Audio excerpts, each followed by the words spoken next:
ఇవాళ income tax పేరు మీద కార్మికులని 3 సంవత్సరంలో 3 జీతాలు దోపిడీ చేస్తున్నటువంటి విధానం మారాలి.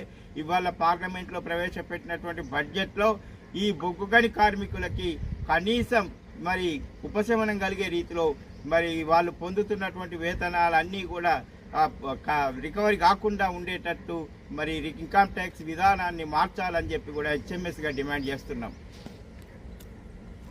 సింగరేణిలో మరి ఇన్కమ్ ట్యాక్స్ విధించకుండా మరి బార్డర్లో సైనికులతో సమానం అని చెప్పి తెలంగాణ వచ్చిన కాంచెల్లి టీఆర్ఎస్ ప్రభుత్వం 10 ఏళ్ల నుంచి అదే ఊదరగొట్టింది. ఇప్పుడు కాంగ్రెస్ ప్రభుత్వం వచ్చినాక కూడా మరి సింగరేణి కార్మికులకు ఇన్కమ్ ట్యాక్స్ రద్దు చేద్దామనేటువంటి ప్రధాన అంశాన్నే ఎజెండాగా చేసుకుని వచ్చారు. కోల్ ఇండియాలో మరి పెర్క్స్ మీద ఇన్కమ్ ట్యాక్స్ తీసేయడం జరుగుతుంది.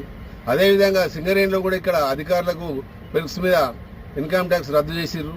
కేవలం కార్మికులనే అంటే ఎన్సీడబ్ల్యూ కార్మికులకే మరి వీళ్ళకు ఇన్కమ్ ట్యాక్స్ రద్దు చేయడానికి కష్టమవుతుందా?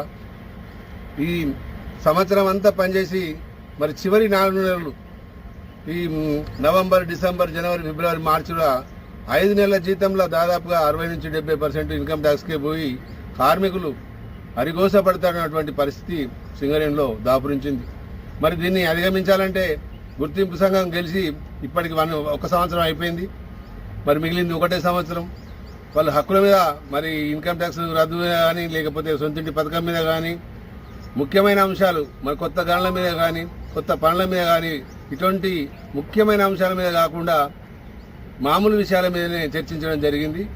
ఇప్పటికైనా మరి ఇన్కమ్ ట్యాక్స్ రద్దుకు అన్ని యూనియన్లతో కలిసి మరి ఐక్య పోరాటాలకు సిద్ధంగా ఉంటేనే మరి సింగరేణి కంపెనీ కానీ రాష్ట్ర ప్రభుత్వం కానీ మరి సింగరేణి కార్మికులకు ఇన్కమ్ ట్యాక్స్ రద్దు చేసే అవకాశం ఉంటుంది. కాబట్టి ఈ ఇన్కమ్ ట్యాక్స్ రద్దు చేసే పోరాటంలో హెచ్ఎంఎస్తో మరి సింగరేణి కార్మికులందరూ అండగా ఉండాలని చెప్పి ఈ సందర్భంగా